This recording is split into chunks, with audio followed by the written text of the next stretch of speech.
Programa 57. Comparación de gráfica de cajabrazos. En este programa se presentarán casos en los que se utilizan dos o más gráficas para comparar y analizar datos. Hemos visto qué es una gráfica cajabrazos. Recordemos que para construir este tipo de gráficas se requiere primero ordenar los datos, es decir, acomodarlos de menor a mayor. Después los datos ordenados se deben colocar en un segmento de recta a escala. Los límites del segmento son, evidentemente, el valor mínimo de los datos y el valor máximo.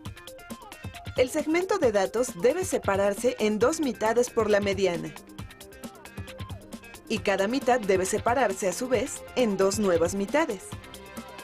Quedan 4 segmentos de datos, los cuartiles.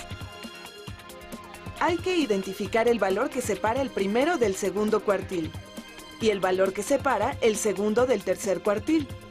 La caja debe cubrir el 50% de los datos centrales.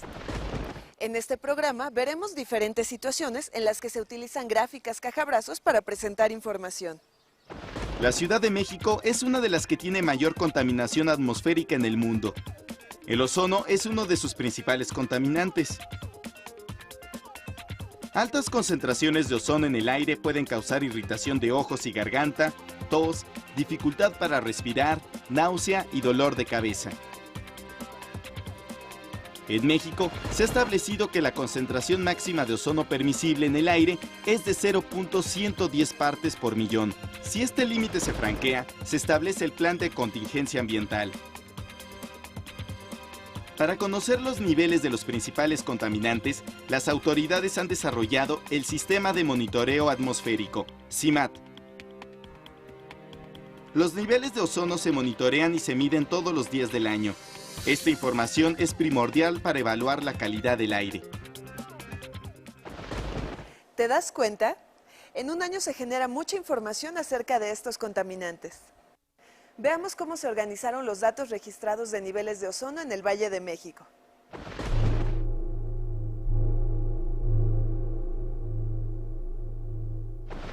Estas gráficas muestran las concentraciones máximas diarias de ozono para cada día de la semana, registradas entre 1998 y 2007.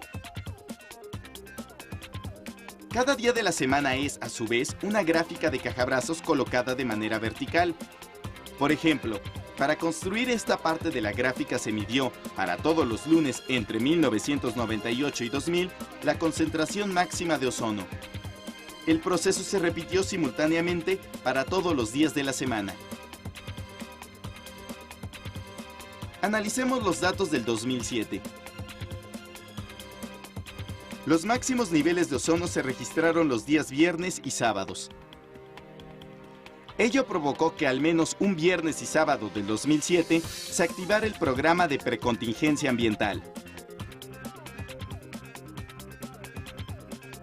Por otra parte, el lunes es el día en que más del 50% de los registros de ozono estuvieron por debajo de la norma.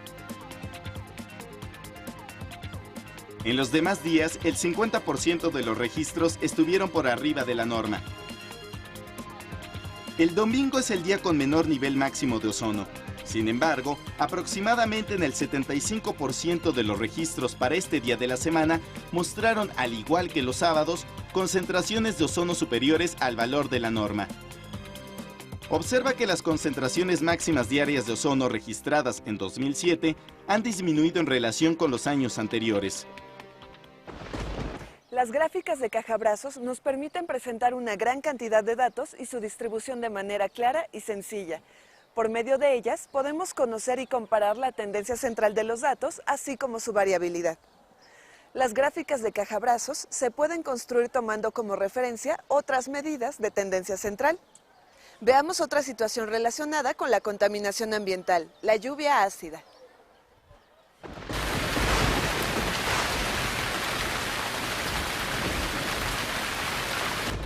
La lluvia ácida es un fenómeno característico de las regiones con altos niveles de contaminación atmosférica. La lluvia ácida se produce por altas concentraciones de ácido sulfúrico y ácido nítrico. El nivel de acidez de una sustancia se caracteriza por el pH. Una sustancia es más ácida cuanto más bajo sea su pH. Se considera que la lluvia es ácida cuando su pH es inferior a 5.6. La lluvia ácida pone en serios riesgos a los ecosistemas. En las ciudades daña los edificios, monumentos y esculturas, que constituyen el patrimonio histórico y cultural de la humanidad. Esta gráfica de Cajabrazos presenta los valores de pH registrados en lluvia ácida de 1989 al 2000. El eje vertical representa el conjunto de datos que proviene de la medición del pH de la lluvia cada vez que llovía. En el eje horizontal se ubican los datos para todos los años registrados. Para ordenar los datos puede tomarse en cuenta como referencia a la media en vez de la mediana. La gráfica muestra el valor de la media de los niveles de pH en la lluvia para diferentes años. Además, cada caja ubica el 10% de los datos y el 90%. ¿Cómo fue el comportamiento del pH medido en este periodo? En general, los valores de la media son menores a 5.6. En el caso de los últimos 3 años, el valor de la media es de 5.6 o más, y la diferencia entre los valores máximo y mínimo es de 3 unidades. Si comparamos los años 1996 y 1998, observamos que el valor de la media en 1996 es un poco mayor a 4.5, mientras que en 1998 es de 6.2. En 1996, un 50% de los datos registrados están entre los valores 4.3 y 4.8. Y en 1998, un 50% de los datos está entre 5.5 y 6.9. En 1996, los datos con valores mayores a 5.6 representan un poco más del 10%, mientras que en 1998, alrededor del 65% de los datos registrados están por arriba de 5.6. En conclusión, entre los años 1989 y 2000, solo en un año no hubo problemas de lluvia ácida, el año 1998. Ahora observaremos datos del pH del agua de lluvia en la zona metropolitana del Valle de México de 1998 a 2005. Para ver qué nos reportan, vamos a plantearnos algunas preguntas. Estas gráficas de Cajabrazos incluyen otro dato que nos permite comparar varios conjuntos de datos, la media. Si comparamos los datos registrados en 1998 y 2005, ¿qué ocurre con el valor de la media de estos años? La media de 1998 era 6.2 y la de 2005 fue de 5, es decir, la situación empeoró. ¿Cuál es el intervalo entre el valor de pH máximo y mínimo? En 1998, el intervalo de 4.1 a 7.2 y del año 2005 fue de 4.4 a 6.7.